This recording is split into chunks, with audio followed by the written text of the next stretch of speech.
ឡើងចុះបាត់អាកូនតខៅនោះទៅហើយឆាប់រោវាឲ្យនាំផ្លូវយើងភ្លាមទៅវិញហើយអញចូលមកធ្វើអីអូយរឿងធំហើយនៅខាងក្រៅមានគេប្រមាណអ្នកចង់រំលោភអ្នកនាងខ្ញុំដូចជាខ្លាចដល់ហើយអញ្ចឹងគិតយ៉ាងម៉េចទៅខ្ញុំមិនឆោតពួកវាចាញ់ទៅហើយកន្លែងនេះធំម្លឹងវារកមិនឃើញទេខ្ញុំយល់ថាតែបានតែឈាមច្មោះនេះគឺខ្ញុំបដូរដើម្បីអ្នកនាង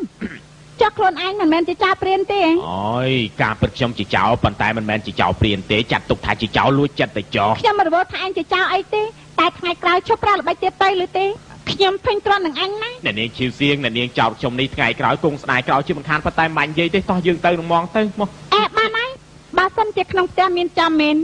ហេតុអីមិនទៅជំរាបលោកស្រីចូលមកបន្ទប់ខ្ញុំធ្វើអីដែរអញកុំស្មានដល់ធ្លាប់បានរៀនសូត្របន្តិចដាប់ដកស្រីនោះខ្ញុំប្រាប់អញទៅចោះប្រក្រមមិនសំខាន់ទេតែត្រូវមានកំណត់មានចំណេះបើមិនអញ្ចឹងទេទោះជារៀនអស់មួយជីវិតក៏គ្រាន់តែជាជនពិការតែប៉ុណ្ណោះទេប្រុសទ្រូង5ហាត់ស្ដាប់សម្ដីរបស់នាងពេលណាគួរតែដេញធាក់នឹងជេរនេះឆ្អែតប៉ុន្តែខ្ញុំមិនធ្វើដូច្នេះទេប្រហែលជានាងនិយាយត្រូវខ្ញុំជាជនពិការនឹងជនពិការផងគួរតែជាចោលឆ្កែទេជេរបានពីរោះណាមើលតែនាងពិតជានាងឈីវសៀងហេតុអីញញឹមដាក់ខ្ញុំ3ដងនោះមានមែនទេខ្ញុំសើចដាក់អញពីបានញញឹមដាក់អញមែនគឺសើចនឹងអញដែលជាមនុស្សឈួតតែប៉ុណ្ណោះទេការពិតផ្ការរយតាមទឹកហូរតែឯទឹកវិញគ្មានចិត្តតាមផ្កាទេ